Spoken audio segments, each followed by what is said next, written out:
This episode is brought to you by nvidhemp.com. So let's talk CBD for a minute.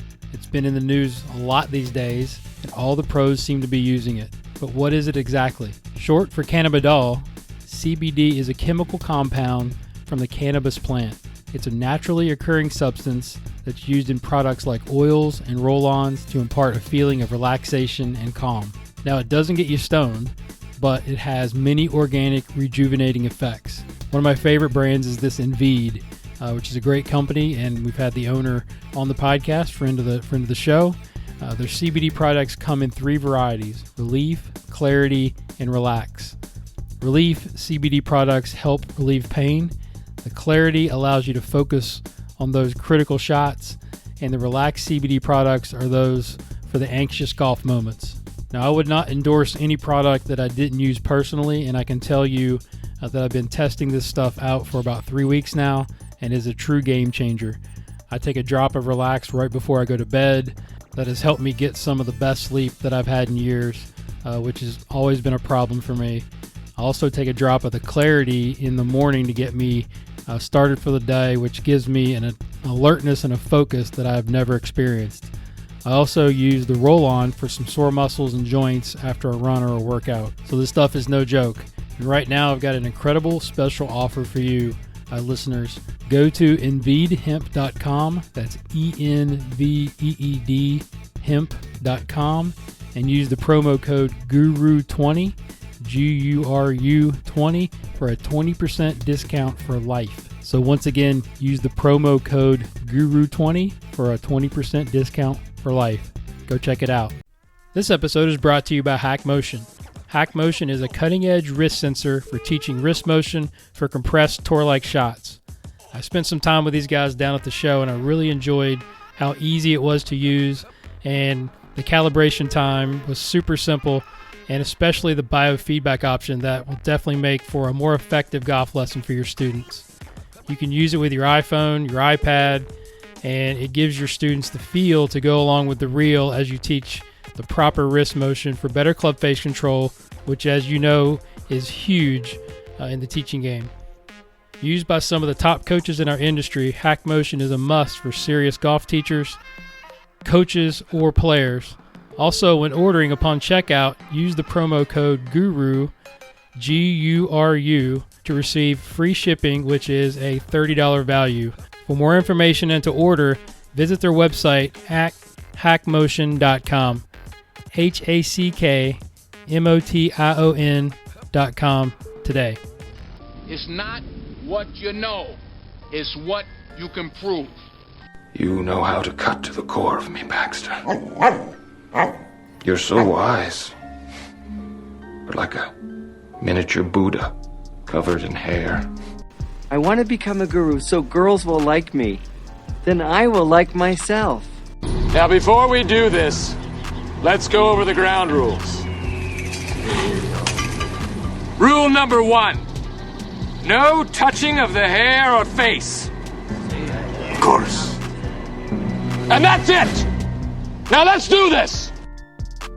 Hello, all you hacking, teaching pros and high-performing peeps out there. Welcome to another episode of the Golf Guru Show. I am your host, Jason Sutton, and I am the Guru. I have a treat for all of you swing geeks out there today, as my guest is none other than PGA Tour coach and one of the brightest minds in the teaching business, my friend Dana Dahlquist.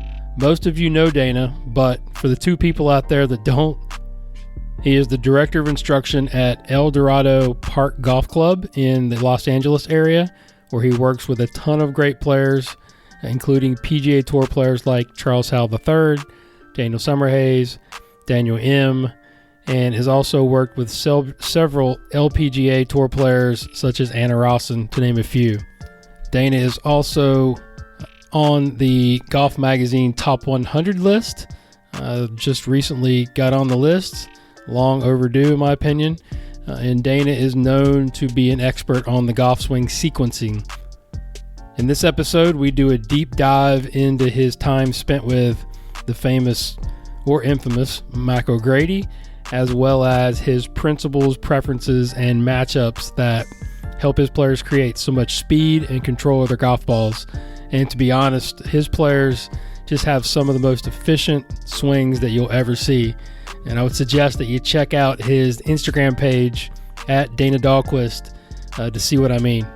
I've learned so much from Dana over the years and am extremely grateful for his willingness to continue to share his cutting edge information, which is going to do nothing but push our industry forward and make all of us better coaches. So without further delay, I hope you enjoy this awesome conversation with the brilliant Dana Dahlquist. Enjoy. All right. Well, Dana, welcome to the show, man. Thank you so much for coming on and taking the time. Not a problem. I'm going to enjoy this. It's going to be fun. Yeah, I've been an admirer of your work and teaching information for several years, and from afar, your Instagram and all the stuff you put online. And I'm really excited to kind of dig in, and I'm really glad to finally get you on the show. It's been a long time coming. Well, it would be awesome. Yeah, you have a good program. I always enjoy it.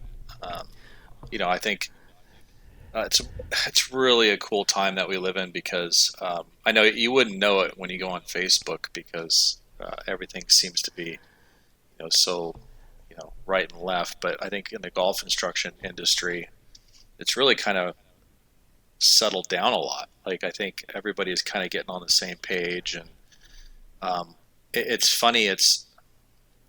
I like it because everybody in the end realizes what their same goal is, and I think this is what brings a lot of hope to the industry because everybody's trying to define things better, do things better, and grow the game. So I think there's not this war anymore amongst technique. It's kind of falling to the wayside. I mean, yeah, sure, there's little squabbles here and there, but the alpha wars. Yeah. But even that's kind of like even it's calmed down a little. Yeah, for sure. Because at the end of the day, I mean, is it really that important to argue over those semantics, or is it just better to be excited about where everybody's going? And I think that's more important. I gave the analogy the other day to a teacher. It was kind of like the difference between the United States and, let's say, China, right? I know this is like a weird parallel, but we're just going to swing for the fences here. No, so go for it. So like here in the United States, we're very much like I would say we're really big into being like individuals, right? We're like constantly bombarded by that. But over in China, they're like, it's like run by a bunch of engineers, and they just want to, innovate and get better and bigger and faster. And I think the golf instruction industry is like this. It's the same way. It's turned into like kind of like China. Like everybody just wants to get, everybody's getting gears. Everybody has TrackMan. Everybody's got all this really cool technology, and they're actually now really understanding what they're doing, and it's really cool. So I'm not saying 10 years from now people are going to have robots hitting balls for them, but you never know. You never know. Yeah, right. It's pretty cool. No, I think you're exactly right. It's kind of good to see. I mean, obviously, sharing information, which is something that I've been big on for years. Once we learn things from our mentors or people that have influenced our careers, I think it's our obligation to pass it on to young coaches or other coaches, and we all grow together, and it just makes our jobs easier. And I think that's kind of where we're at today. Yes. Yeah. We had my first lesson this morning was a young man who's a PJ apprentice, and he's very excited to get out and start teaching. And there is a little bit of a dynamic, I guess, depending upon where you're coming from as a coach. So are you coming from a private club, public, indoor, golf tech type situation, or whatever it may be? So it's always different. But at the end of the day, whether you're folding shirts or running tournaments or whatever, at the end of the day, I think every PJ professional or coach really enjoys the teaching aspect of it. And that's where they really are passionate about, because that's the connection to the game. So as long as we don't lose that, and the young kids coming up are inspired to do such, we got a good thing going. And that's why things like this are so awesome, because hopefully there's some young guys that go, hey, I like what Dana has to say, but maybe my perception of what he was saying was different. Whatever it is. Yeah. Yeah, it's pretty rad. pretty Yeah, cool. inspire them to do research and them to make their own decisions and figure stuff out, just like we did when we were coming up, right? Correct. Yeah, and Yeah, that's I kind of still haven't figured it out though. well, none of us have, right? I think the best coaches in the game, which I think you're one of them, would probably say, we've learned about 30% of what we want to learn because we're so hungry to Right. continue to get better, right? Correct. The ones that maybe aren't so good might say, I've learned it all, and that's a big problem. Sure. Some of the coaches out there, but I want to start from the beginning with you a little bit because I know one of your biggest influences was Mac, right? Yeah. And I think that's a subject and a topic that especially for the young coaches maybe don't know who Mac is, and maybe weren't influenced. I heard you on a podcast earlier this morning when I was doing some more research on you, and you talked about how many people Mac touched, and I'm one of those people that I didn't get to spend time with him, but indirectly I've seen some of the papers I've read, I've talked to guys that have spent time with him. So I feel like he's even influenced my teaching. Talk a little bit about like how you met him, the time you spent with him, and then any stories and kind of, we'll get into your framework a little bit, which I'm guessing is very similar to what the MORAD system looked like. Yeah. Well, okay. So I'll leave the stories out that are not pertinent to coaching because we could go on. Yeah. And quite frankly, that's something maybe we need to have like a cigar and some whiskey and sit down by. That's a different scenario. Absolutely. But, we'll do that someday. Yes. We have to kind of understand where things were and the time. It's very like an archaic time in golf instruction. And there was like this situation where, and maybe the guys back in the day, let me back up just for a moment. So maybe guys back in the day, whether pre-Jack Nicklaus, like kind of had a authentic way to move the body to hit the golf ball that represented them and whatever. That's like this romantic ideal of golf. But they kind of had principles that they did, whether they knew it or not, made them hit the ball well. So if we fast forward to the 80s, the perception was there was all these little cues and keys that were brought up by golf instruction, whether it was keeping flexion in the trail leg, hinge your wrists. I mean, all these different things that in reality were just made up cues. There was no real basis for it, and I was 100% fell victim to that because I consider myself, especially now, I'm a pretty good athlete relative to my peers. And so if I have a guy who's half my size hitting it past me and straighter, there's definitely a issue going on. So, and it wasn't from lack of trying. So I think we need to kind of, realize that at that time there was really nowhere to go. And then lo and behold, it was right around, mid 90s, right around that time, I really started trying to figure out my golf swing. So went to a bunch of different coaches, and at one point I went with Bobby Laskin, who at the time was working with Mac OGrady. And Bobby's a well-known coach here in Southern California, has taught a lot of good players. And, we became friends, and in fact, his brother-in-law was one of my good friends for years, and we're still friends. And that kind of led into the Mac stuff. So, what's interesting, it was completely different. I know that sounds cliche, but what was interesting was if I had a question about, let's say, my grip, and we're just going to default to the grip because it's easy to do. Sure. It was the first time somebody told me, like, well, if I'm going to do this with my left hand, my right hand has to do this, and this is what happens to the club face when you do that. There was no real gray area. It wasn't like, well, yeah, some guys do that. It's like, well, no, this is going to be the repercussion. So it kind of gave you a systematic approach to putting things together. Now, obviously, there has been some stories about the issues with dealing with the information that you would get from Mac. So Yeah, you would work with them, and then you would kicked out see of the club. right. So there's this problem with the streamlining the information. So the information was not very streamlined. So it took a long time to kind of figure stuff out, put things together. But at the end of the day, it led me where I am, and I think that's a pretty interesting thing. It's funny, but I had another pro that I grew up with. He said, he goes, yeah, I sure played a whole bunch, trying to make it, and you sure hit a lot of balls trying to make it. We both ended up in the same place. It's kind of funny, but you could definitely see like the styles are very different. And we're both the same age. We're both golf instructors, so Right. So that was kind of how it all started. And that's how I met Grant Waite. That's how I've at the time, I think when Mac I was in, he was working with Sebi and BJ and Chip Beck and all these Steve Elkington, all these different individuals. So you came at it. You met him more as a player first, and then got more into teaching later. Is that what you're saying? Yeah. Okay. And just for my own benefit. And sure.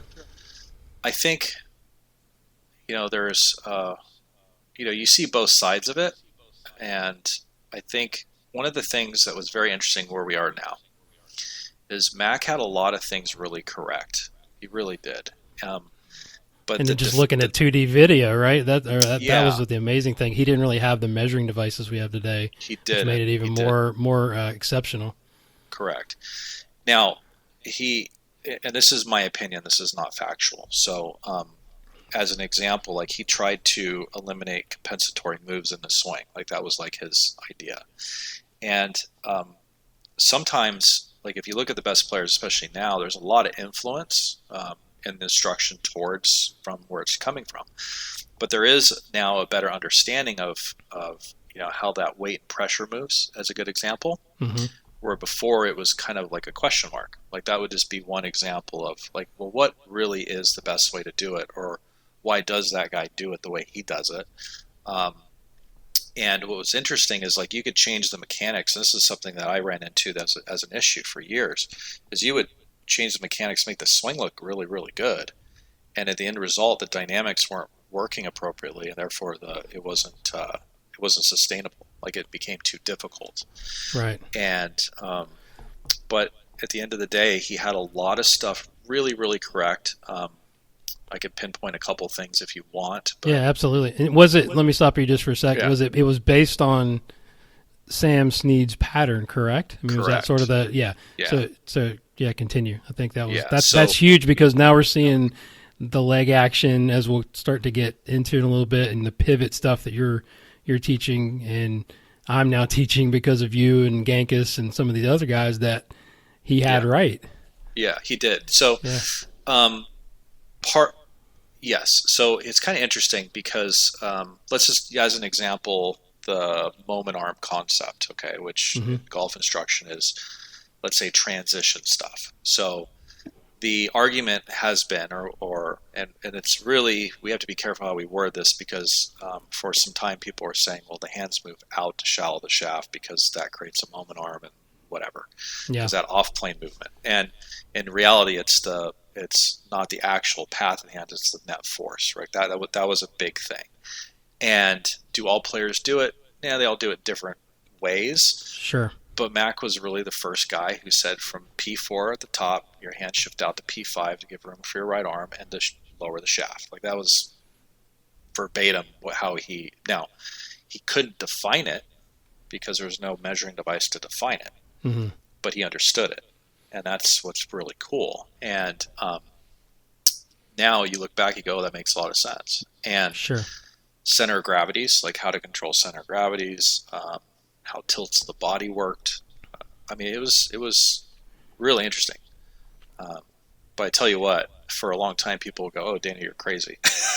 Well, sure, yeah, it's all kind of catching up and going full circle. But I'm sure that if you were teaching a lot of the stuff you're teaching now 10 years ago, I would have been one of them. You're like, what? You're like letting the wrist angles out. What? You know, like you're trying to get wider in the downswing. Like it's just stuff like you it hits you when you're ready, Right. and when you're researched. And I was definitely one of those guys. It's amazing. Yeah, it's just the evolution. That's why I tell my guys that teach with me, I'm like, I'm not the same teacher as I was 5-10 years ago, because I'm learning, and I'm open-minded, and I'm letting this stuff kind of make sense now, and it's crazy. Right. Yeah, and I hope we're all like that.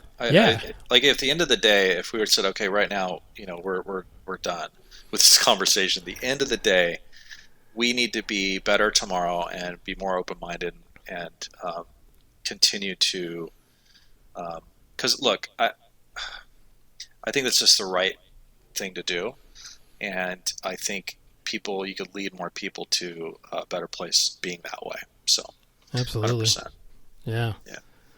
So talk a little bit about what you took from Mac. I mean, I know the lineage was obviously the P system happened, the classification stuff. I mean, I know you were big on that. So just talk about how that led to your current philosophy or framework.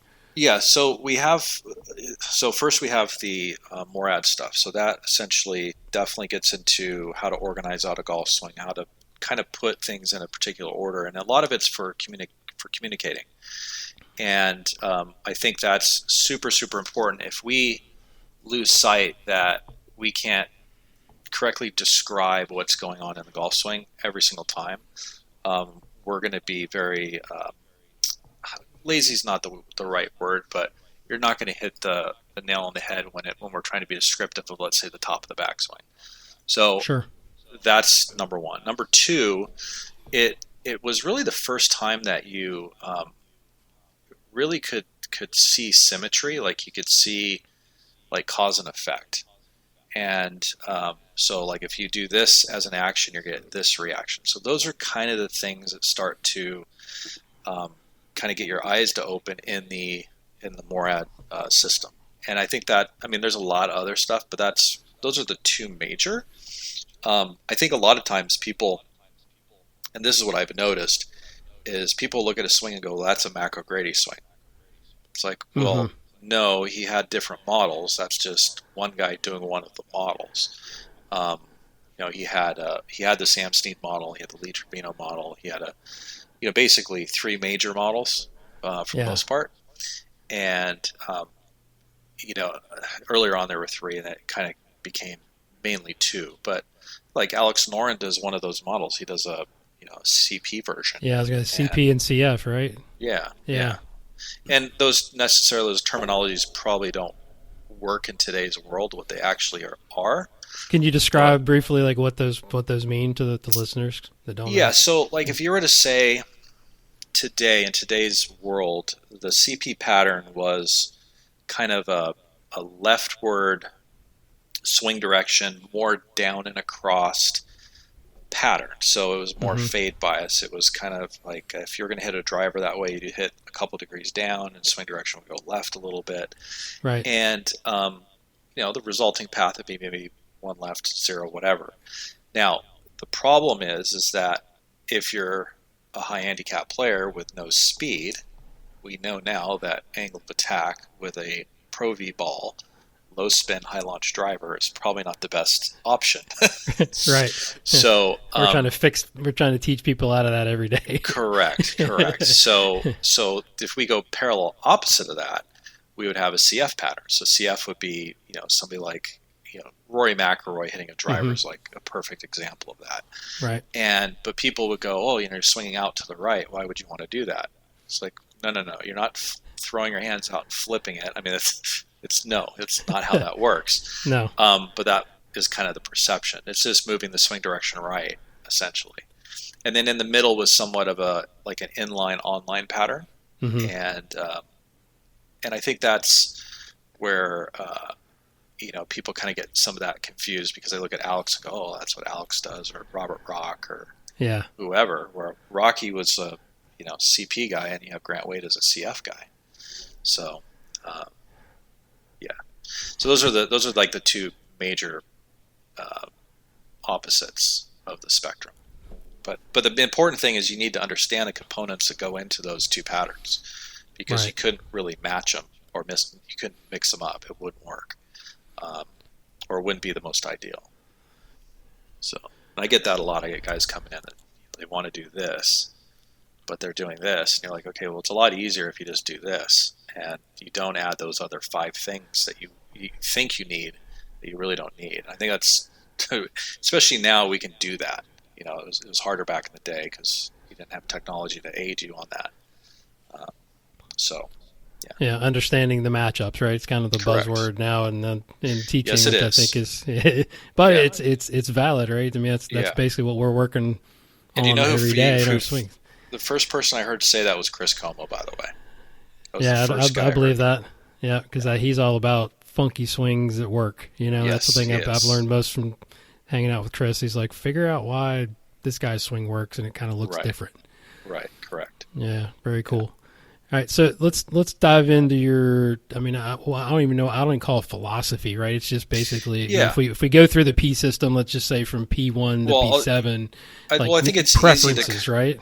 yeah. So we definitely have preferences. So like we can go like where we are now, like what led to now. So I think it's interesting because in 2009 or 8, somewhere in there, we had the advent of this is like after vector golf. This is like TrackMan came out, and it was the advent of understanding ball flight, understanding angle of attack, and horizontal swing plane, and D plane stuff.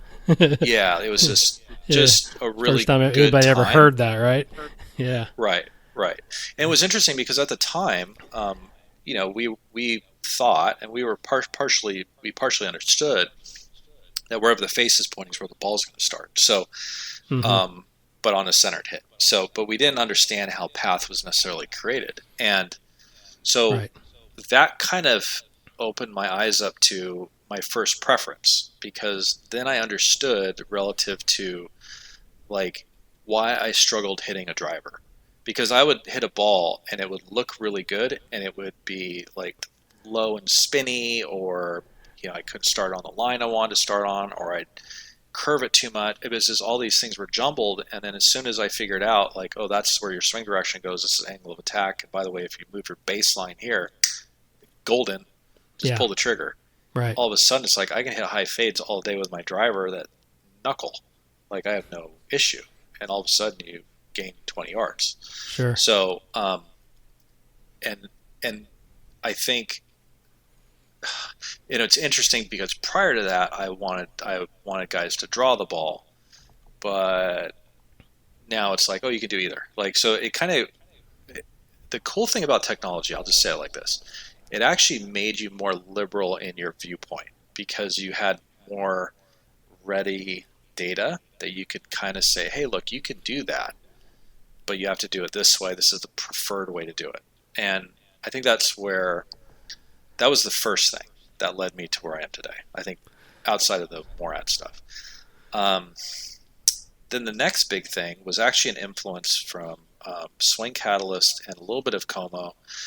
And there was a Swing Catalyst had a deal where I think it was with Grant. We went down to the. I might screw this up, so I apologize if I do. But I think this is how this all happened. So we had Swing Catalyst down at the tournament in Palm Desert, and we put all these PGA Tour players on Swing Catalyst on a box, and they hit balls. I think this is like 2009 or 2010. I can't remember. And we're just getting data. Like, we're not teaching off of it. We don't. Right. We're just watching what's going on, and we're just scratching our heads the entire time, because we're looking at it, and we at the time, and especially me, I'm not speaking for Grant or anybody else. I'm for myself. I had a preference that I thought the pattern on the ground should work, because I didn't have any data supporting it. I just thought that was the case, which is What was that? Yeah, it was kind of a linear trace, like just Sure. like, because it was a nice little gradual hook or whatever you want to call it. Uh-huh. And man, now it's the most violent thing you've ever Right. seen. Yeah. So yeah, it's just, so anyway, so we got all this data, and we're scratching our heads. We're like, oh, that's what that guy does. That's what that guy does. And we can't make heads or tails of it. And that kind of let it, and I remember I was actually in a mall of all places in Cerritos, California. and I got a phone call from Chris Como, and Chris was going to measure Grant in Texas. And I think Manzella was going to be there and a bunch of other guys. Was this the Quan meeting? Yes, it was. Yeah, Yes, it was. Yeah. Okay. So, and that kind of like opened the gates. I didn't go, but Oh, you didn't go? no, I didn't go. You missed the greatest day in the history of instruction? Probably. Yeah, probably. No, that's what somebody said. I'm kidding. Probably. Yeah. But it's interesting. That was kind of the next, cycle that was like, oh, okay, now we start understanding like where these force vectors are going, and it all kind of made sense. And when it made sense, now we start seeing I can create a better sequence with my body. I can create more force with my body without losing control because I know how to create the direction of it. And I really know how I want to hit a golf ball. So it's like everything's kind of putting itself into what my ideals are. Now, that doesn't mean, this is for the young kids at home, Yeah. this doesn't mean that when I have a good player comes and sees me that, he's doing something weird with his hands, that it's not my preference that we can't, work with what he has. I think that's not the case. Right. But we have at least a better understanding where we could lead that player that fits his pattern. I think that's also, if not more important, about understanding what people are actually doing. So that's kind of where we are. I mean, I think the past 3 years has been really big with, creating speed. I think with everybody, yes. I know that you got kind of two schools of thought. You have guys control the ball, have a pattern, but then at the end of the day, you start listening to Brody and his guys, and I'll put Scott Foster there too, and that whole idea. But you put all those statistician guys, and they're like, "Well, just hit it closer to the hole." And the higher handicap player needs to hit their driver better, so they can hit shorter irons. And then once you're able to kind of cultivate that, then have some predictability of a ball. So that's kind of where we are now. Yeah, so dig it. Yeah. Let's dig into it as far as let's just say, because again, I've watched you teach a lot from afar, and I hate that I missed you last year when I was down there, and that was a whole other story. It's all good. But I've seen a lot of your work, so kind of, and you're getting some crazy speed from some of your good players. Let's focus on you working with a good player, and you sort of saying let's stick with the draw pattern because that's tend to get hit a little farther. So what are your preferences or sort of the pattern starting from P1 going backwards? And let's just kind of dig into it. So my baseline is that, number one, you have to create momentum off the ball. So I think if I have a guy comes in, and I'll just actually lay out the whole swing if that perfect. We'll just paint the picture. That's what I want. That's what I want. If a player sets up and you get them to stand correctly, pressures on the balls of their feet, you can. I don't like using the word athletic, but let's just throw it out there because it kind of paints part of the picture. But you get them to stand in a position that allows them to move. Now you have a position that you can create momentum from. So kind of the first thing is understanding off the ball how to create a proper trigger, a proper waggle that gets them to take the club back freely and create the right sequence off the ball. So for P1 to P2 when the shaft's parallel, it's to do that. Now, here's what's interesting. Understanding now the forces on the ground differently has changed how I load P1 to P2. So back in the day, there's a bunch of golfers that I think this is where it's kind of interesting is people say you want to create depth, right, on your backswing. Mm-hmm. True to a point, but I could also say that Rory McIlroy, Dustin Johnson take their hand path outside on the backswing, create depth with their rotation. Mm-hmm. So we don't want to necessarily start pulling the arms in from 1 to 2 because that ruins the dynamics of rotation that you create early in your backswing. So if you're moving from left foot to right foot really early, and then your pressure's moving from the balls of your feet back to your right heel, create hip depth, you don't necessarily need to pull your arms in. So now I'll say this. There was Sean Webb, right? So he had a thing. By the way, he does a really good job with his stuff, like his animation stuff. And here's what's interesting. So this is a good example. We got to be really careful with when we define things. And one thing that's defined, and we used, 10 years ago or whatever the number was, you would say that the lead arm was in at P3, 40 degrees with a driver. Okay, that would be, and then a little less with an iron, less with a wedge. But that was to get the hand path to go in to get some depth to create turn. But what was happening is a lot of players were doing that independently without their rotation, and they're pulling their arms behind them, ruining the structure of their arms. So this directly, is kind of related to Sean's, post, because he was showing, like on gears, that look, this player here was only in 15 degrees or 10 degrees, whatever the number was, with his lead arm at P3. So he wasn't as deep as you would think. However, in order for that to be the case, you would have to have a lot of rotation in your chest and your thorax. Right. So that'd be your matchup, right?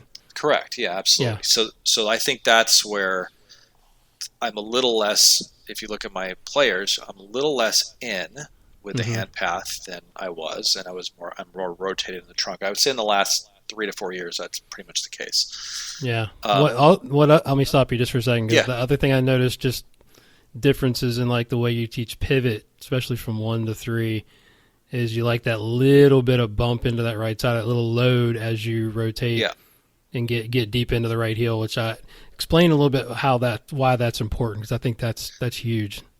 Yeah. So there's right off the ball. Okay. And this is something, I guess, late centering, right? Isn't that what Matt called late centering, when you go sort of, recentering the pelvis. And this is kind of interesting, because if you look at like Jamie Sadlowski, okay, and we're going to use a guy who has a lot of force. So what he does is he shifts early over to his right side. He tracks his pivot back towards his right heel to create hip depth. And then by the time he gets to the top of his swing, his pressure's back to 50-50. So it's not a right to left shift as much as it is as a recentering shift. So the center of the pelvis kind of does this little curly cue. And, we could say the same with Adam Scott. Like, he does the same thing. Now, the difference between Adam and Jamie is momentum, because Adam's not trying to hit it 400 yards. Jamie was. So the takeaway is that if you do that, that actually keeps the sequence of motion better, and takes the powering out of the arms and the hands and puts it in kind of your trunk, for lack of a better way of saying it. And that also gets the change of direction of your body to happen a lot earlier. So it's going to happen before P4. It's going to happen somewhere around P3 to 5. So I think that's where, it's kind of taking all these different things and putting it together into your, your ideals. And you can fudge on both sides, but I think that has been the biggest thing, because, that's where we create the force. I get guys that if you just start them up faster, they gain 10 miles per hour, just right there.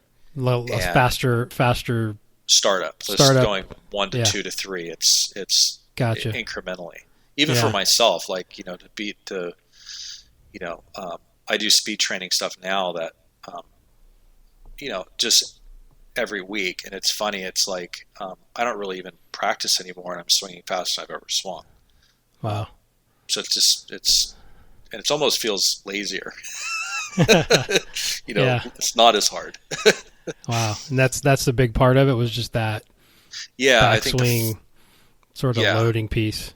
Yeah, that was the biggest part. And another thing is, like, in the past, so there's obviously, everybody has their differences, but like, I don't have as much extension of the upper body as much as I probably did 5 years ago. So it's a little bit more turn. Less left tilt. Yeah, a little bit less left tilt. Yeah, a little bit less, but it is there. Sure. So I don't want to speak heresy here to some circles. There is left tilt. Yeah. But also, but how you create it's actually a very interesting thing. So here's how we can geek out on this. So let's just talk about the pelvis. Yeah. So let's say our pelvis is in forward bend at setup, right? And it goes back and you turn. Now, as you're turning in that tilted angle, you have some left bend. However, you don't try to increase it from 1 to 2, the left bend. It's just going to happen, right? The left bend is going to start happening around P3 to 4. It's going to start increasing because of the pressure change. So as I'm turning into my backswing and I'm changing direction, that's when the pelvis increases its left bend. And that's where you start seeing Rory and Dustin, all these guys change direction kind of in their core. And that's where the pelvis goes down. And the reason why this is important is because if we go back 5 to 10 years ago, I used to try to have people keep their left hip down so they wouldn't tilt back. Right. Well, that's a problem because if I try to keep the left hip down, there's no dynamics, right? It's hard to extend. So that left hip going down in transition is a reaction to the pressure, not a mechanical thing that I'm trying to throw in there. And I think that's a interesting thing to understand, because if it's a mechanical thing, now I just remove dynamic motion out of my equation. Therefore, I go slower and it's less efficient. Yeah, and it's interesting the look now, and obviously the forces and torques are all present now when you're starting from 4 to 4.5. When I guess like Gankus is talking about, like keeping the weight back or feeling that that little extra squat where the left knee and the femur start to open up and the right knee stays back. Talk a little bit about the importance of that, because that's really what's helped a ton of my players. Yeah. Now, especially getting the spine a little bit more on top, not as much right side bend. I mean, all this stuff like we were talking earlier, I thought was just crazy before, and now it makes sense to me. Yeah, 100%. Like, I think so. It's interesting. There was a gentleman in Hawaii, Kelvin Miyahira, right? And I didn't get to read all of his stuff, but I watched a few things. Tahata Golf or whatever. Is that what it is? Yeah, that's right. I think that's different. Okay. That one was in Arizona. This one was in Hawaii, and I think the gentleman had a stroke. I unfortunately never met the guy, but he had some interesting concepts. And one of the things that didn't really resonate at the time was like the introduction to baseball.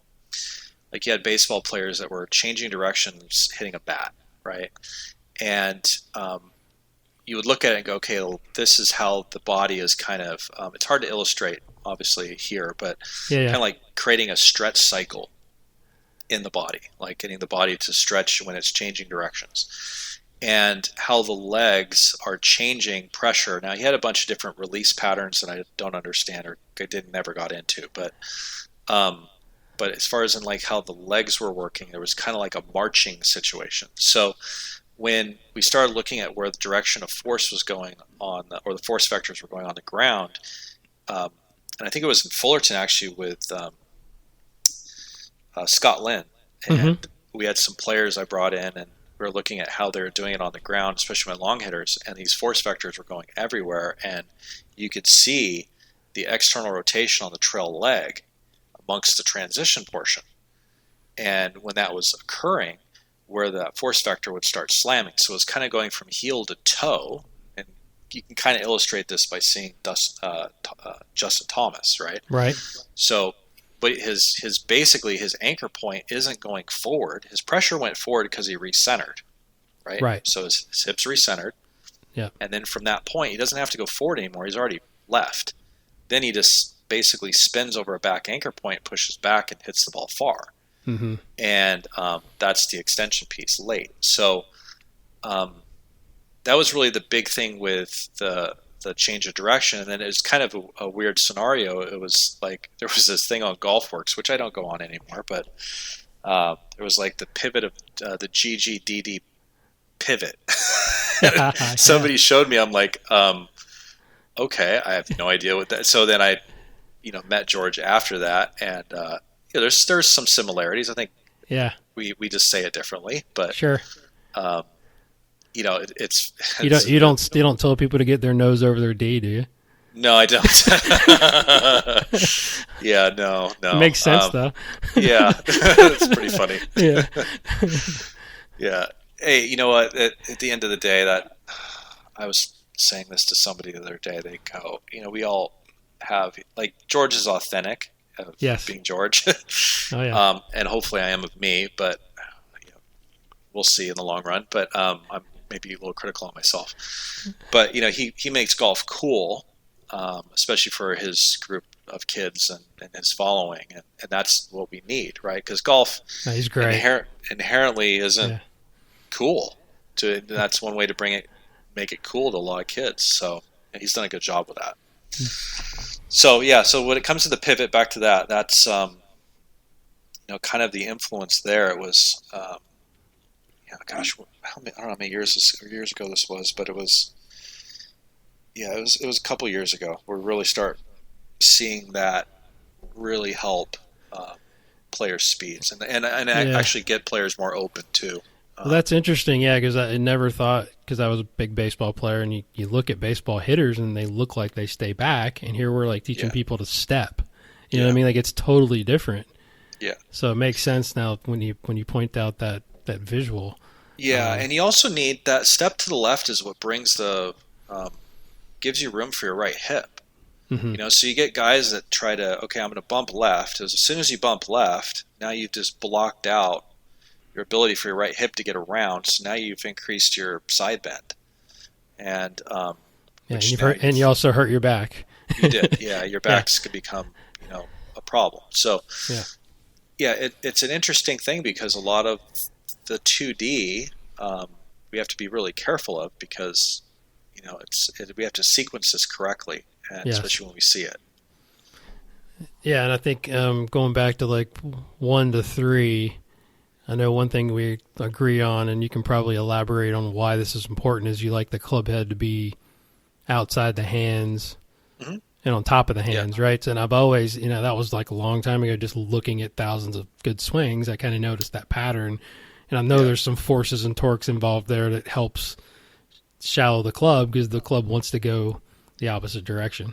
Correct. Yeah. So that was a big thing because we used to try to keep the club on plane. So like if we go back and film my swing, it would be, I would strive to get this club perfectly on a circle, and it never really quite did it. In fact, I tried to get the club, if anything, back in front of me and on the downswing. That was a big thing back in the day, wasn't it? Yeah, it was. Yeah. And unfortunately, I was one of the guys who actually could do it, and therefore I was, not able to play high-level golf.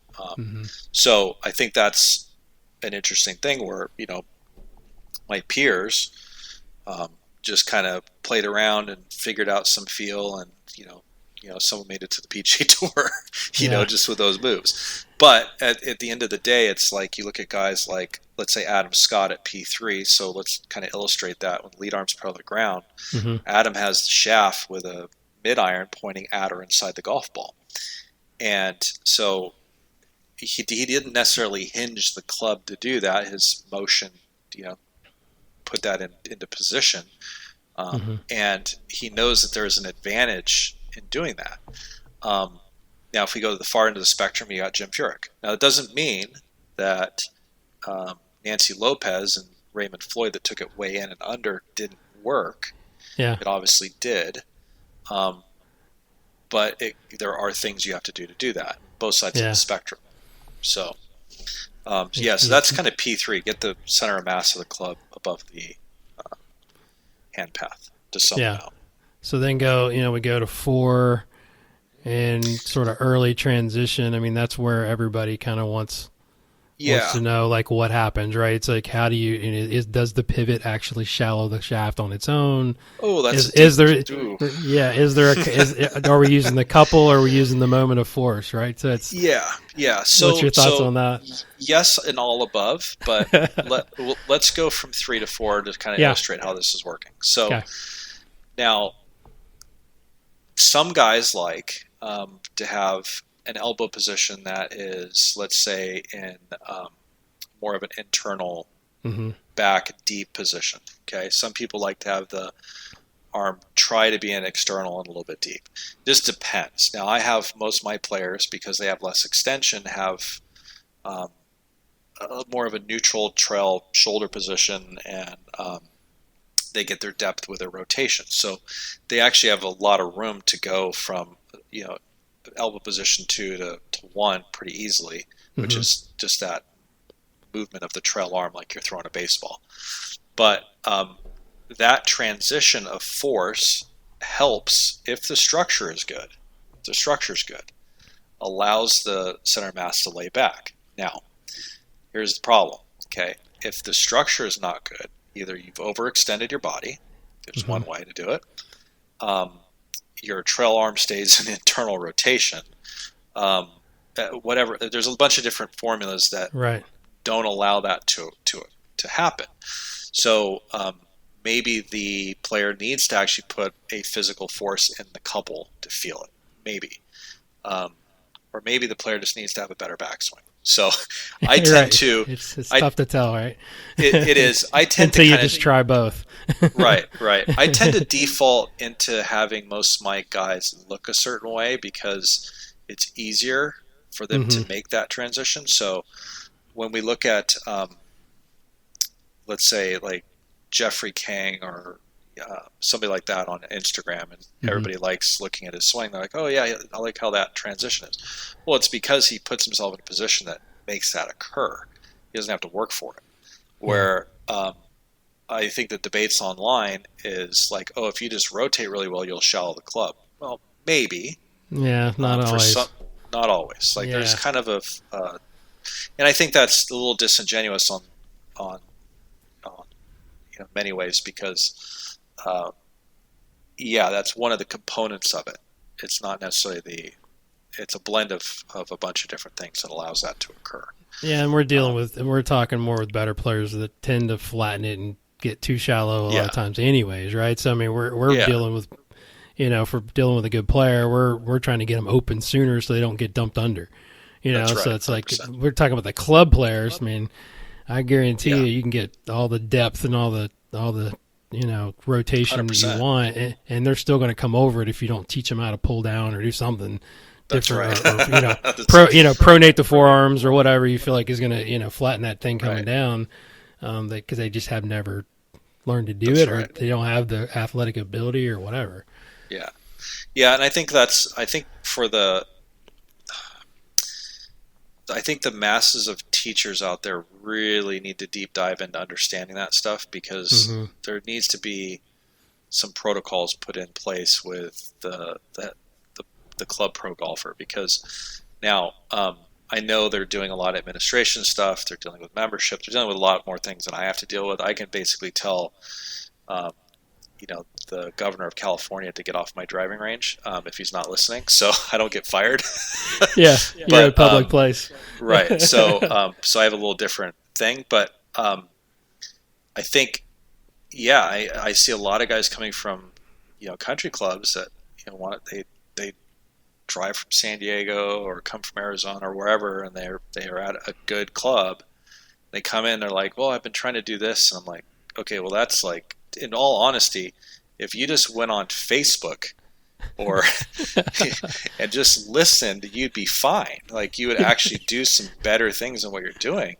Like, who are you taking instruction from? And they're like, okay, well, does he teach? He's like, no, not really. I'm like, okay, well, now we got the problem. Yeah, exactly. Like, so you're getting what you pay for. Yeah, it's very interesting. I get it.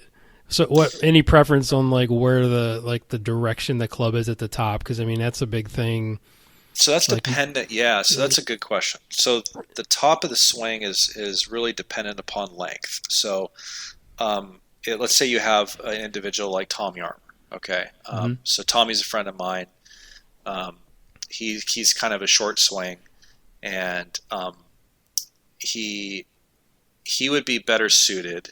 And this is just he'd be more like a John Rahm Lee Trevino, because he would have a lead wrist that's in flexion, trail elbow would be down because his swing's short. Now, unless you want to lengthen it, different story, right? The longer your swing gets, the more extension you can have your lead wrist, the more your trail arm can go, trail shoulder can go internal, like it can get long because you have time to line those things up. But if we're looking at happy medium, it would be closer to like an Adam Scott type scenario. So pretty much online. Yeah, pretty much. For the most part, yeah. Yeah, pretty much. Because I've heard different different schools of thought as far as like if it's across the line, does the player tend to go under? Is it a laid off? Does he tend to go over? I see more of that just from the average players. Like I can change club path a lot of times by just changing wrist angles in the direction the club is pointing at the top pretty quick. Correct. Not always, but I mean that's it. That's what I tend to see. 100%. Yeah. Okay. 100%. Yeah, I'm with you on that. And maybe that's an easier route to go than trying to do something on the downswing. I mean, that's been kind of the case the past. Well, typical club golfer, again, it's who's in front of you and how much time are they going to really spend practicing and how much time are you going to see them. Sometimes that's an easy way to go.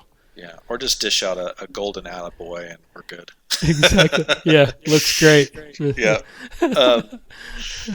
Yeah. So, I mean, that's kind of and it's interesting because like, you could probably look on all my students and they all have little differences here and there, but relatively try to get to similar positions. Oh man, between 4 and 6, for your players, they're all so sexy. I mean, it's just like, I could sit there and just get lost in your page. It's just like, holy cow. And I think, and I've heard you talk about this, I've seen you speak, and 6, I think P6 is like almost more important than P7 sometimes. It's like delivery is a huge deal. So maybe talk a little bit about what you like to see there. Yeah, so we'll put this out there. I'm a big fan of Rory McIlroy. Okay. Yeah, me too. He's really good. And one of the things that's kind of interesting about Rory, and he actually knows this from what I've heard, and this is all grapevine things. So he knows now that certain people out in the golfing industry really like where his P6 is. And it's because the club's trailing his body relative to the rest of the world that has the club the furthest out in front of him. So, but the reason being is this is a thing that was said, years ago when we were first understanding like how the club head moves from 6, 7, and 8, how it moves up, back, and around. Mm-hmm. And it was the analogy was used about, and I think it was Sasho that might have said this, or could have been Phil, but I'm going to say I think it was Sasho. He used a ski boat analogy where he was trying to get the sweet spot behind the hands, and if you move the handle up, back, and around, the club works out to the ball, and you can draw balls with your hands going left. And so what was very interesting was, that doesn't mean that every player does that. I mean, you have Webb Simpson who doesn't do that. You have, Phil Mickelson that doesn't do that. But the vast majority do that to some degree. So whether we're looking at Kevin Kisner or we're looking at Rory McIlroy, Rory is emulating that to the nth degree, especially with his driver. Yes. Now, elephant trunk pattern, as Caux calls it. Correct. Yeah, exactly. I love it. So, and what's interesting is you get actually some tour players. I've had tour players say they are stuck and they don't want the club to be in that position, and it's just because of lack of understanding. Yes. And I've tried. I'm not going to name names, but I've tried to explain, like, hey, this is, you're the opposite of that. I'm not saying you need to do that, but what you're describing is you want to do this. That's a very good route to go. You don't necessarily have to, but it is a good route. They don't want to touch it with a 10-foot pole. And a lot of it's just because they're trying to get the club so on top of their hands coming down, and they just tilt back, get it stuck behind them, and do whatever they got to do to hit the ball. And it's kind of unfortunate because now you see a lot of these new players come out. You got Matthew Wolff, you got Colin, you got Victor Hovland. And I mean, look at Victor. I mean, he does everything right. I mean, it's cool to see. So these young kids have to be those guys. Yeah, exactly. Yeah. So that's kind of the thing. So from like 4, 5, 6, the center mass is getting back, widening out, bodies opening up. left wrist is seeking extension appropriately, the right way. We're not trying to hold the face anymore. Right. Yeah, and then I think going back to Mac was actually pretty good at this part. So from 7, the part he had that was really good is that the butt end of the club at impact is going to get higher off the ground to the other side. So he understood that the pivot is going to raise the handle, and that's what pulls the grip up back around. Now, it didn't necessarily. Now, how he did it and what he said he did is a little different than maybe what he would say today. Obviously, I can't ask him because I'm not in with Mac. But you got kicked out as well. Oh yeah. That's unfortunate. Many a time. There's numerous occasions on that one. So, but that left wrist is going into extension, and that's a speed component, right? So if you're trying to keep that face from going into extension, you're gonna slow the club down, and you're kind of fighting the natural progression of what that sweet spot should be doing. And I think if a higher handicap really understood, like, I can create speed if I get the center of mass behind my body and I open up and I understand how the club releases properly, you can actually hit the ball in the air and hit it pretty far, instead of trying to hit punch shots all day long. I think that's where I see a lot of amateurs are like, "Oh, I'm flipping it." It's like, okay, well, don't hit a bunch of punch shots because that's not going to resolve anything. But it goes back to the important part there was the sequence, right? Getting the body opened up soon enough to where you don't obviously have to have a completely flat lead wrist, but maybe it's gone from extension to flexion in the downstroke and then starts moving back towards extension. But it works as long as, when they're flipping it or it's detrimental, it's usually because that's out of order. That's right, 100%. Yeah. And we want to have a good order. I mean, we want to have the masses of players, if they understood how their hands worked. And sure, this could be a golf machine thing when Homer Kelly said you're educating your hands. I mean, you 100%. Really are. Yes. But it has to match what your pivot does. And I think for so long, even myself, as I tried to create a drag in my hands, essentially, force cross shaft, whatever you want to call it. And then how am I going to lower the sweet spot down to the ball? And then how am I going to arc my hand path? And it just became tangled because none of those things matched up. I mean, looking back, I'm like, I don't even know. I mean, I should have been playing pool. Seriously, it didn't make sense. But now it all kind of is put together in a very easy, kind of connect the dots way. It makes it very simple. And a lot of players now, I mean, have even changed their swings on the highest level. That's kind of unheard of. They've made swing changes based off, science. Like they got more speed, lengthen their career, or whatever it is. So, yeah, it's interesting, very interesting.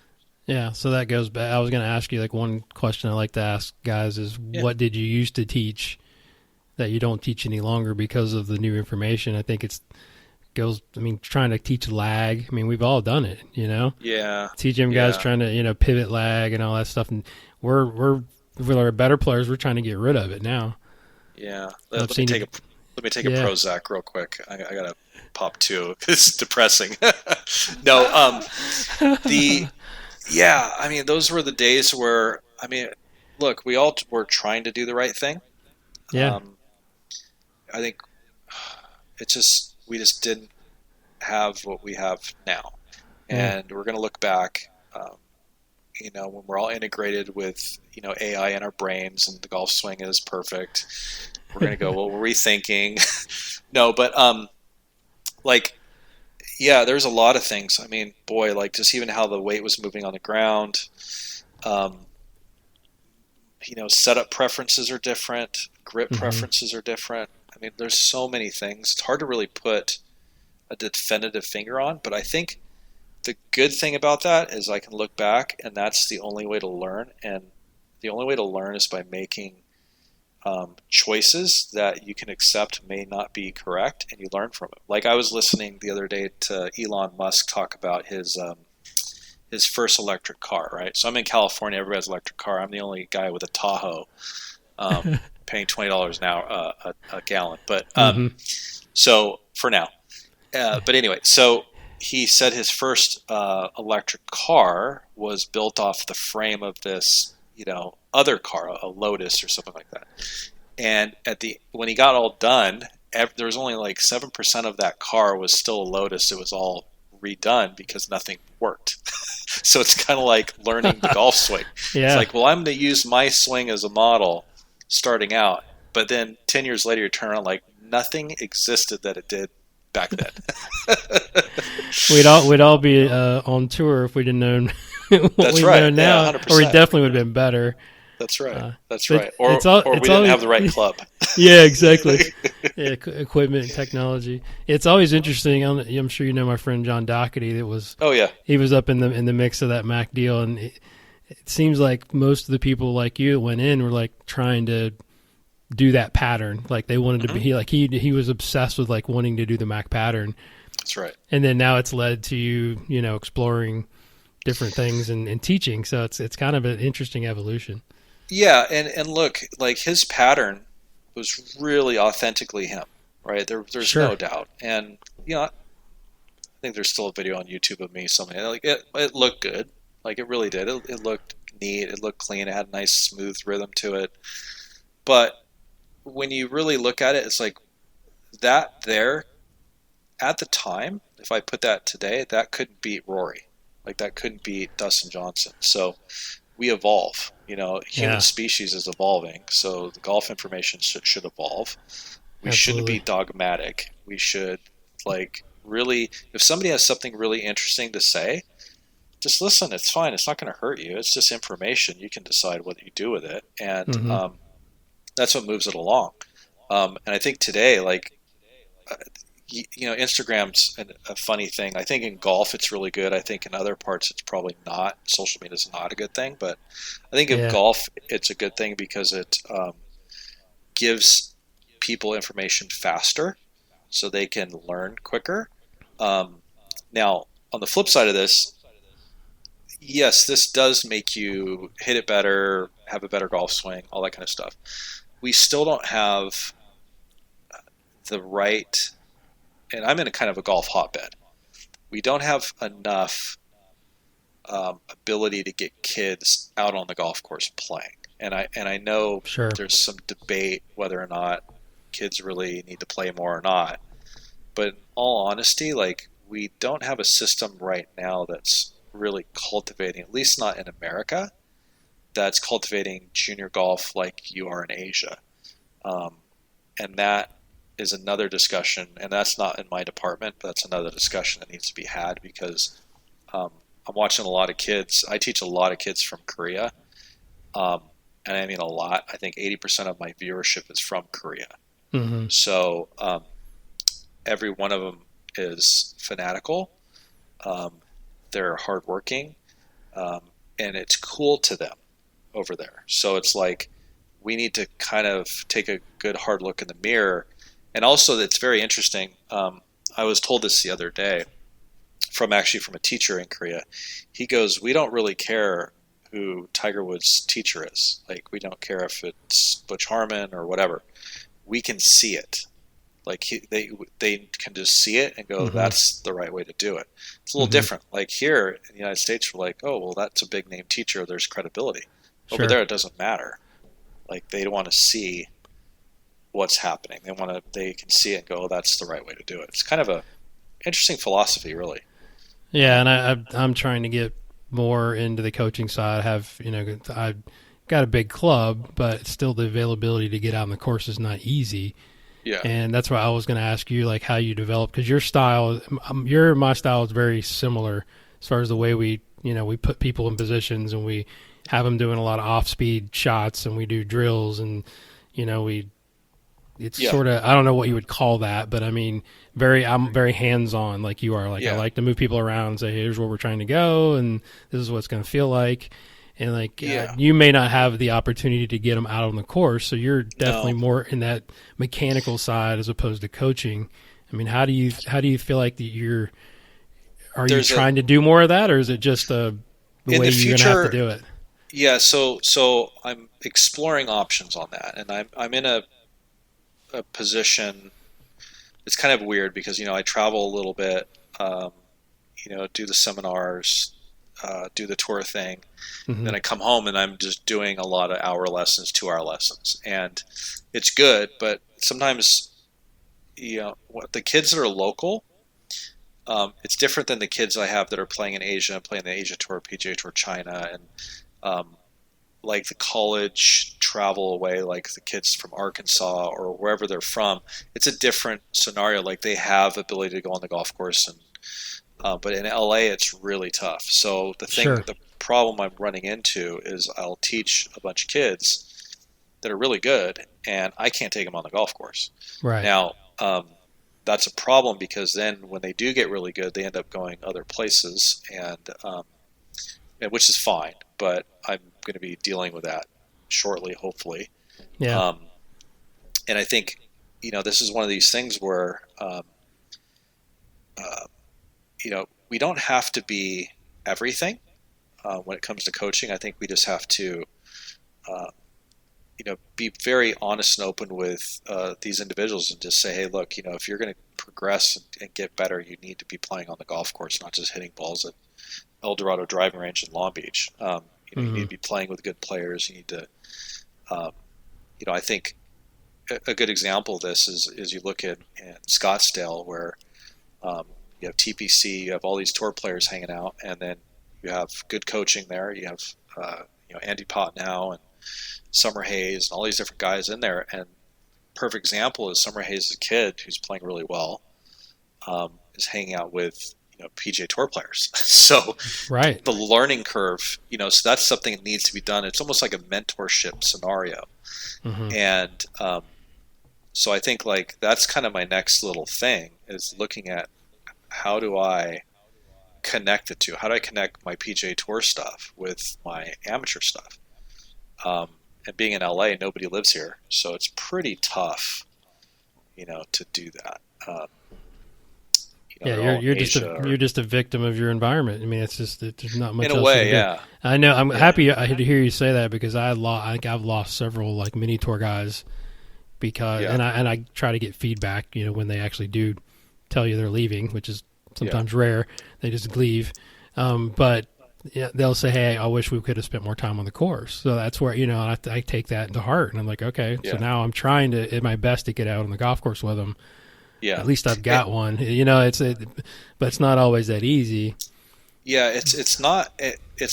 But here's the weird thing about that whole scenario is like you have to be in a position where the golf course wants you to do that. Sure. And maybe it's a scenario where there's specific days. I mean, I don't have the answer to that. That's obviously a management thing. But I think that's kind of the next step for a lot of these teachers is like, okay, you're going to be able to do it this way. You have to cultivate players with that mentorship. And I just think that's like the defining jump. Like if you're going to do it, because really to keep people. Like to teach somebody how to play the game of golf from a coaching standpoint is really not that hard.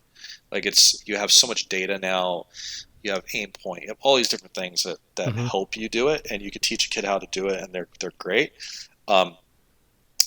It's actually probably easier to harm them sure. than anything.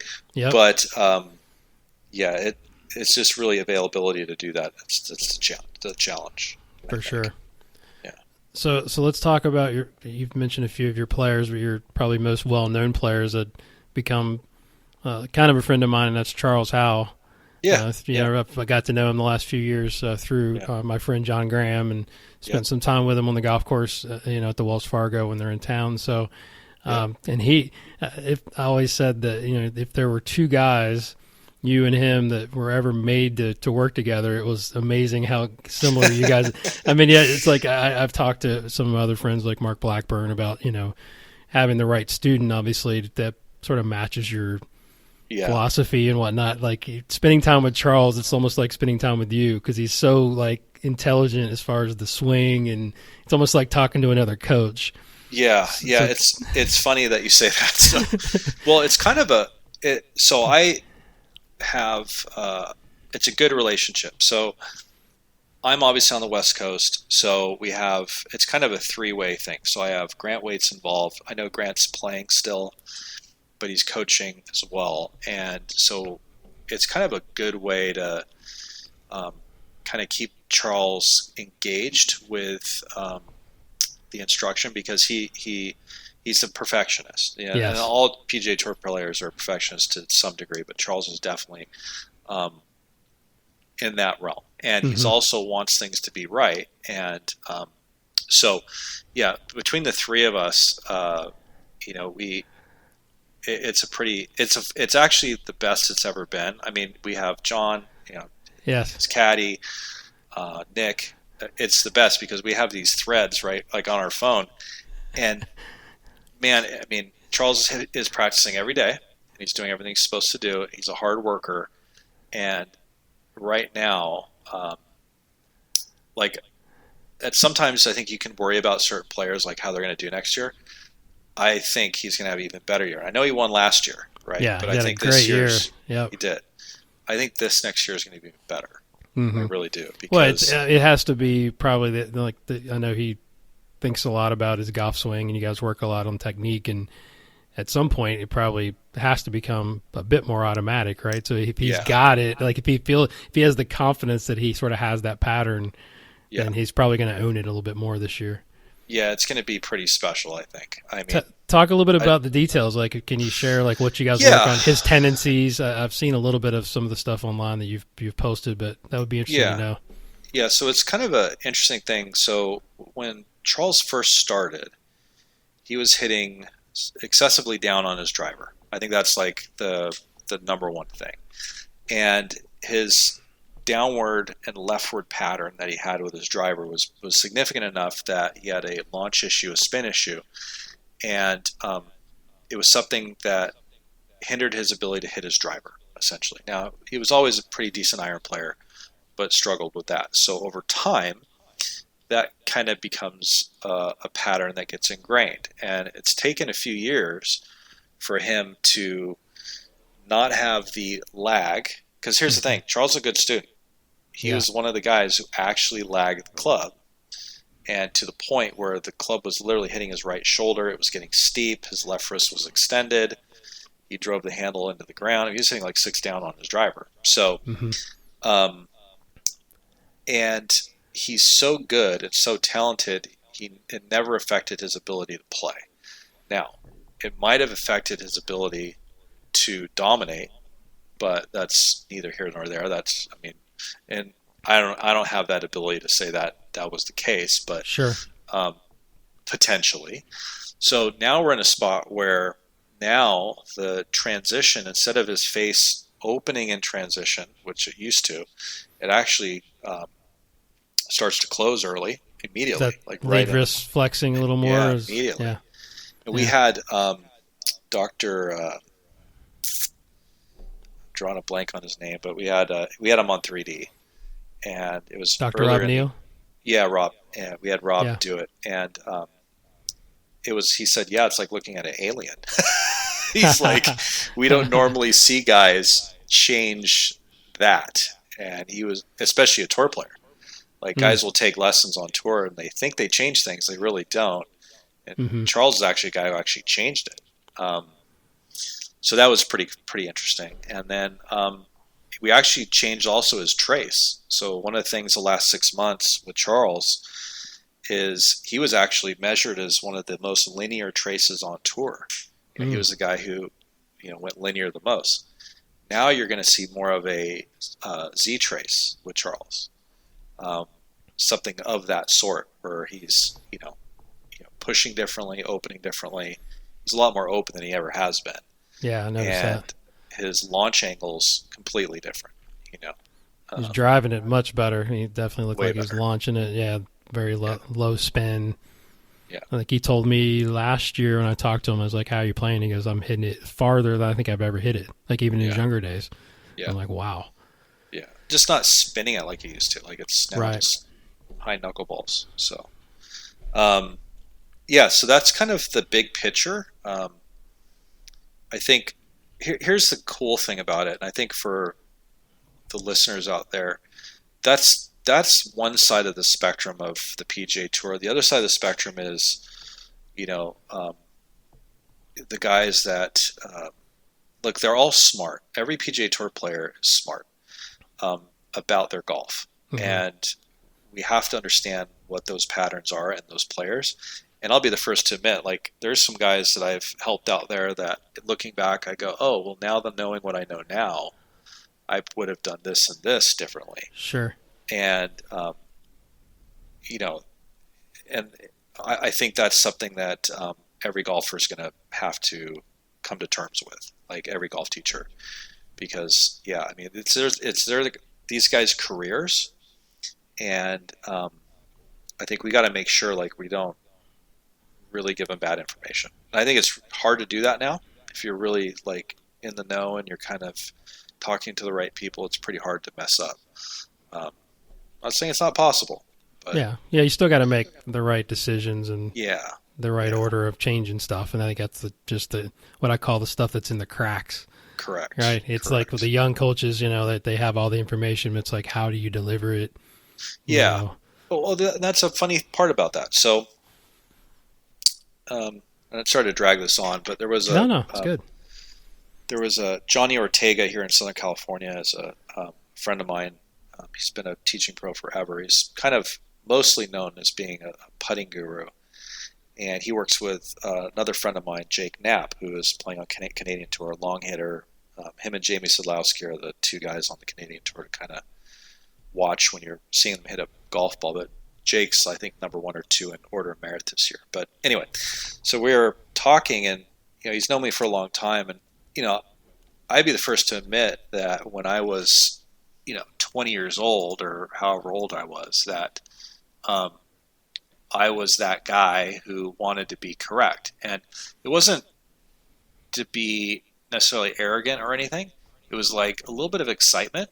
It was a little bit of, like I said, like the young guy wanting to go out and just teach and get people better. But, I think it was also to kind of be that innovative individual. I wanted to be like I got a really cool computer. I want to show you how it works. Like that's kind of how that that mindset is. And if I take a step back now, a lot of the things that I thought were important and I hold true are more nonchalant. Like, yeah, that kind of matters, but at the end of the day, that doesn't matter that much. Just as long as you're doing this, it's way more aloof and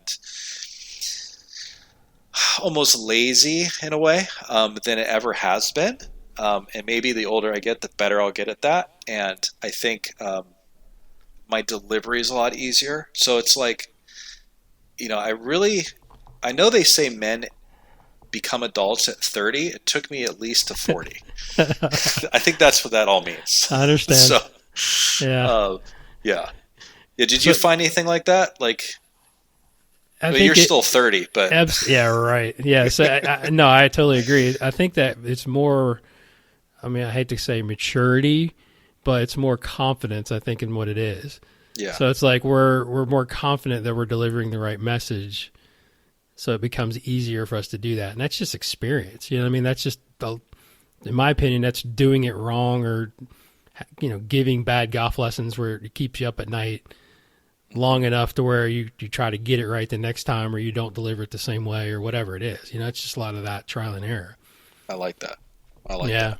So that leads me into one of the important questions, for young coaches is if you had to give advice to your 22-year-old self and you were in this day and age, what advice would you give a young coach that wants to get better? What's that roadmap look like?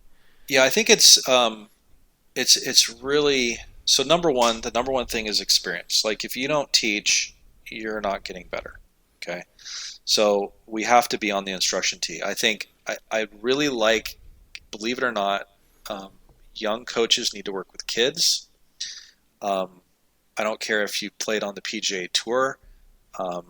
If you're a young guy, you need to just work with kids for like a couple years because you're going to notice how quickly they learn. Okay, relative to guys that are, they got a full-time job, they're married, they got a mortgage, whatever it is, and they're worried about that more than anything. They just want to be there to talk to you. So if you're a young exciting individual that wants to coach, you need to be really focusing on the junior golfers, the high school. Plus, you're more relatable at a young age, so it's easier to do that. Now, let's just say that's happening. Then you need to dive into understanding everything you can about TrackMan. It's free to do so. Go online. You can do that. I'd recommend that you go deep dive in with Phil Cheatham stuff, deep dive into Sasho stuff, Quans, all those things. Because what's going to happen is those things are the things that are going to lead you to your understanding of how to put the golf swing together. And it's going to wrap right back to looking at kids, because kids do those things innately that, unfortunately, a guy who's 40 with a job is not going to do as innately. So I think that's a good thing. And then all of a sudden, you can start seeing a lot of times people I would hear, like on the fitness end of things, like I'm not a fitness, I like to work out, but I'm not a physio or anything. I don't get into the fitness side, but a lot of times the average golfer does have problems moving, and even guys are working out improperly. Like let's say you have guys that are CrossFitters or whatever you want to call them, and they're not moving correctly. That does affect the swing, and so you don't see that with juniors. They're very moldable. So I think that's where I would start. I mean, those are probably the four big pillars I would start with, and I would get hang what out about around. I was going to say shadowing or going to watch other top coaches. Absolutely. You think that's important? Yeah, I think that is. I think you got to be careful, because just come in understanding that every coach, including myself, has a preference, and those preferences are built off experience. And that doesn't necessarily mean that I'm right or that person's right or whatever. Those are just their preferences. And then at the end of the day, you'll end up with your own. And I think a lot of times I have guys that come and they want to teach exactly like me. And I'm like, no. You need to teach exactly like you. You need to learn how to problem solve. And if you learn how to problem solve and communicate, then this whole thing becomes a lot easier. But don't try to copy Dana. That doesn't mean like you're going to first off, you don't want to be a redhead ginger standing on a range, so we got to scratch that one off the table. Let's just be you for a minute. Layering on the sunscreen. Yeah. I just look like Brad Pitt. Start there. Wouldn't be if we look like Brad Pitt and we sounded like Mark Blackburn, I think we'd all be more successful. Absolutely, yeah. So I had breakfast with him at Medina, and he sits down. And he's, talking about, how his kids are doing everything. I'm like, man, you just tell your kids to do something, they probably just do it because it's so eloquent. Exactly. I know. It's awesome. Oh man, that's great. So talk about books, because I know you're very well read. Are there any books that you would recommend? I mean, I know it's hard to get young guys to read nowadays because everything is video and a podcast, which is great as long as they listen to my podcast. Absolutely. You can get the information different ways, but anything coming up that strikes, it doesn't have to be golf. Like it could be personal development or life skills or whatever. Yeah. Oh, so that's a deep dive. I think number one, if you're going to get into communication, you need to get into communicating books. So understanding people. You go as archaic as going to I don't want to say archaic, but like Dale Carnegie sort of stuff. Yeah, no, that's great. Very rudimentary type of things. I think that is important because you are arriving people with what their needs are, like understanding, like asking them questions, listening, all that kind of stuff. Yep, the EQ stuff is so important. That's right. And if we do that, we're going to be successful, even if our knowledge base is not as high as you think it needs to be. That'll happen over time. Now, when it comes into books, my first biomechanics book was actually called Occupational Biomechanics, and that was actually in college. Oh, wow. And it was interesting because it has very little bearing with what we're talking about on the golf swing, but I understood how leverage was being created, like bends and stuff. So there's some things, but there was you wouldn't lift boxes and rotate. Like, it was specifically telling you not to do that. I still have the book. It's right in my shelf over here. It's red lettering and blue, but yeah, it's right there, right underneath Sevi. Look at that. Nice. Yeah. So, but I think there's a lot of good books. I think another thing to not take lightly is the personal struggle books of golfers. So, like, all the biographies, autobiographies of there was one biography of Hogan, which was great. You kind of listen to the struggle and then how it was put together, and realize that the timeline that individual took to become great was much longer than Tiger Woods. Just kind of have that correlation, right? And there was actually there was a program that talked about that. And it's kind of like how we are now, where we have these kids now that are like 14 years old playing in professional events. Just because the information is so readily available. But I recommend those. I think those are fantastic. Body language, anything, right? So it's like all that stuff that dealing with people is huge. That allows Absolutely you. Yeah, huge. I'm so glad you said that. That's great advice. As far as golf books, I mean, I love Power Golf. I think there's a lot of stuff in there. I actually have, I think, the one with pictures in it. It's not illustrated. I think that's quite good because you can actually see how his body's moving. There's some things I know in Five Fundamentals he said he turned this way, but in reality there was another picture where you're like, oh, well, you're not really doing that. You're actually doing this. But he felt that. Different. Yeah, it's quite interesting. Quite interesting. But I would say, you can't. I mean, I know everybody wants me to say the golf machine, but I don't know. Yeah, I think you need to spend time with somebody that can explain it to you. Probably. I mean, I remember when I first read it, it was way over my head, and then I picked it up again 5-6 years later, and it made a little more sense. And then, got with guys like Chuck Evans that know it backwards and forwards, and then they could explain it to me a little more in layman's terms. Yeah. So. Yeah, and a lot of it's, I wouldn't say necessarily as relevant, but we can kind of correlate, very similar to the Morad stuff. But I always look at the Morad stuff as more of the next edition of the golf machine anyway. So, I wish, I get that question a lot, is there any way you can really read the Morad stuff? It's not really. I mean, you kind of have to learn it from somebody at this point. I've got one paper, I think, and there's a lot of tilts and positions, and it's pretty hard to follow. Yeah. Well, Mac's coming out with a book next year, so just be on the lookout for it. No, I'm just kidding. That's what he says. You got me all excited.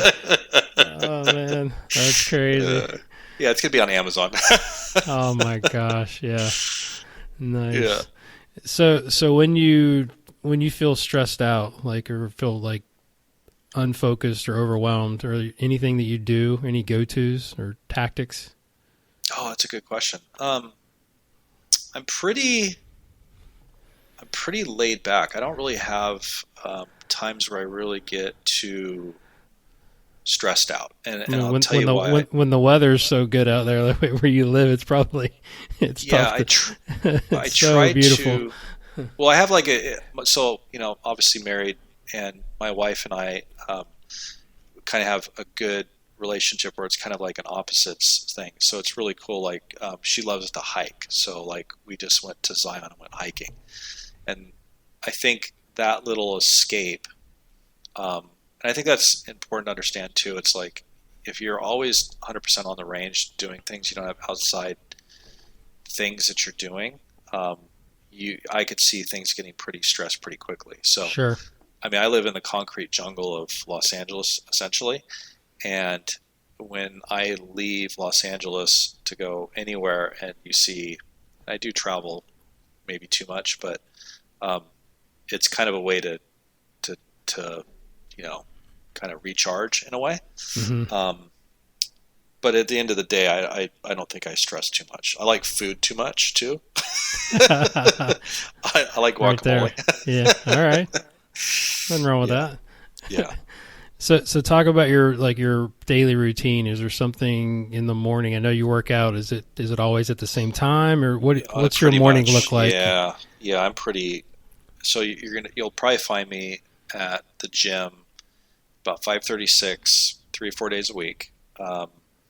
I've cut my workout because I'm getting older, so I don't try to go every day because I can't recover fast enough. So I'm kind of like that for now. That might change next year, but for right now, that's my deal. But I'm always up. I have coffee at 5 a.m. Bulletproof coffee, the same thing. It's very predictable. I find comfort in that routine. So, and I'm generally at the range teaching by 8 or 9. So I try to make it 9. Try not to make it 8 too often, but sometimes it is 8. Yeah. And then pretty much all the way through. So I'll, grab a lunch. I'll bring lunch or whatever, and that's what I do during the day. So, it's pretty. Like we have a Whole Foods up the street, so I eat there at lunch. I was gonna say nutrition. Are you pretty healthy? Eat pretty clean most of the time. Yeah, I try to. My daughter's a vegan, so is mine. She's better than me. Yeah, like that's what I tell everybody. I love it. Yeah. What are some of the things, if there's examples that in our teaching business do you think are hurting our industry? Ooh, that's a really good one. And you know what? I haven't put much thought to that. Let me think about that. Okay. Things that are hurting. You can mull that one over if you want. Yeah, I'm gonna have to because let's give me one, because we talked about a little bit earlier how adversity and failure I think is a big part of success. Do you have like a story or a favorite failure in your life that has set you up for later success that you could share? Well, yeah. So we understand that part of living is the struggle. If you don't have the struggle, you're not going to live. And the human condition would be very mundane and boring if we didn't have daily struggle. So we need that.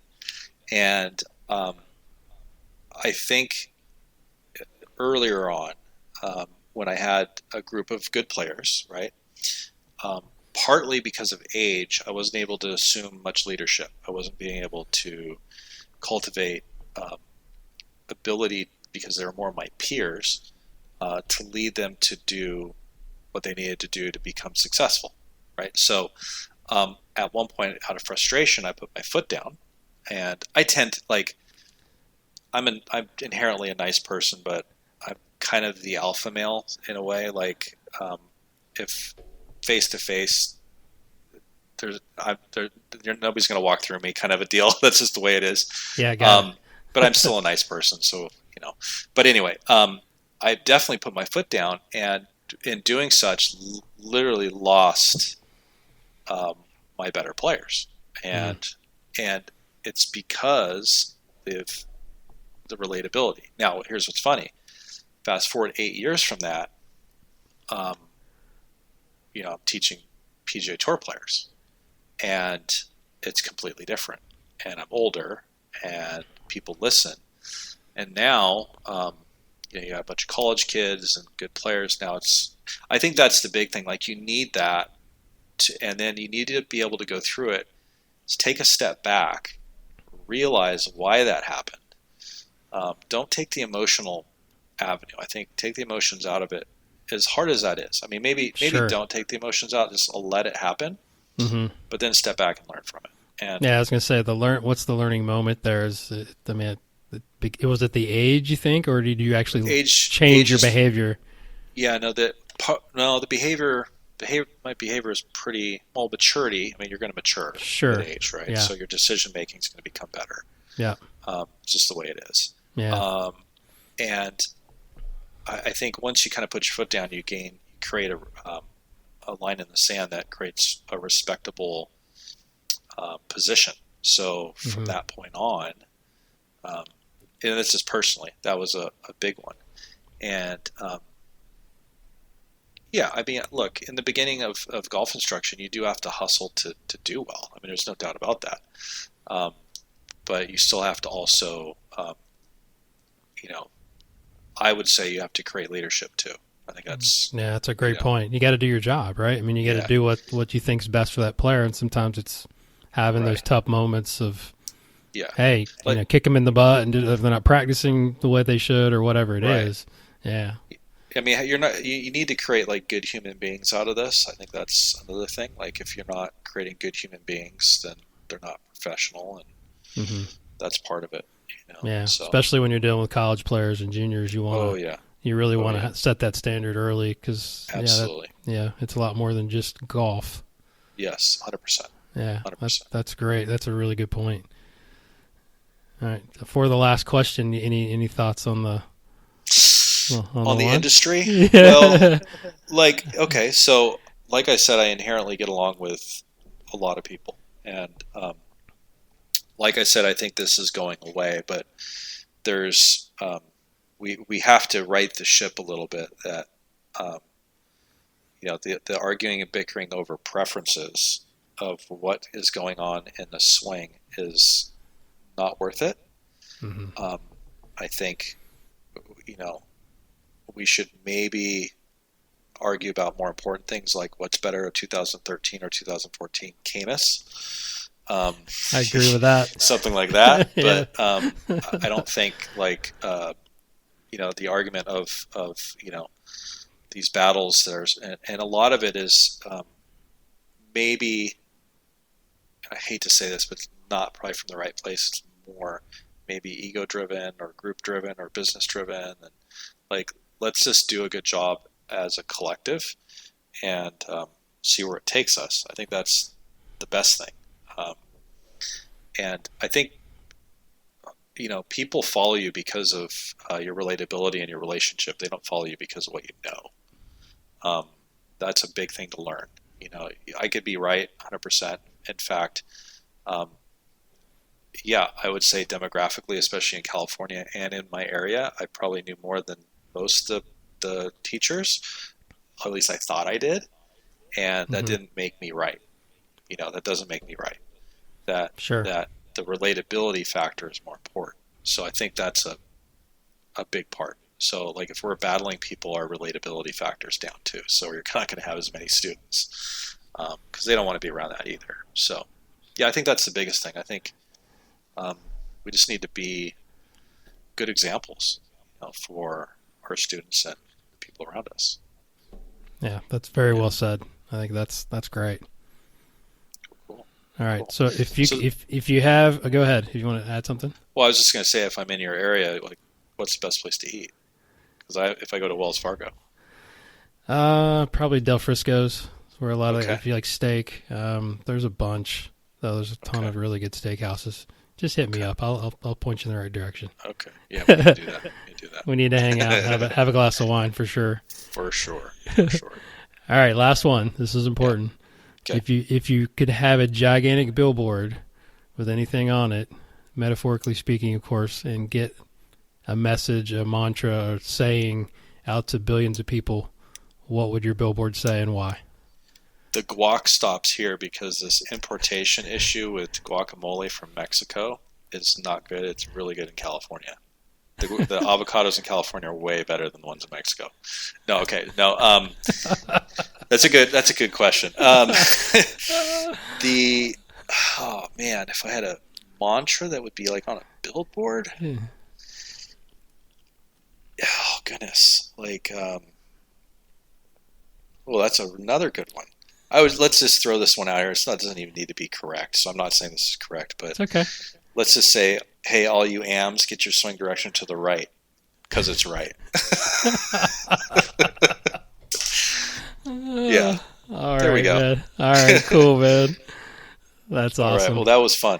Dude, thank you so much for coming on. Problem. It's been a long time. It's been too long, for sure. Definitely. So let the listeners know how they can get a hold of you. Give them your social platforms. I think you inspired me to start posting swings on Instagram. a few years cool. ago. So Cool. I appreciate that, and I always love looking at your stuff, and I appreciate the information that you continue to give out.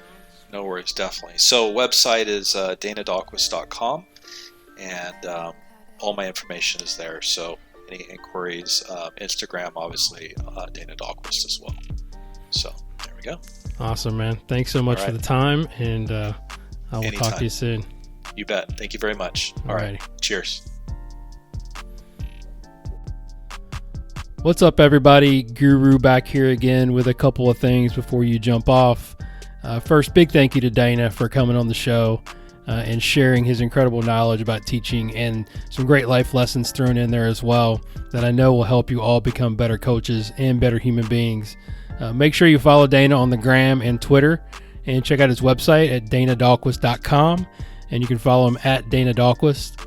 Thank you again for our amazing sponsors, nvidhemp.com, and make sure to use the promo code GURU20 for that 20% discount for life, which is an awesome savings.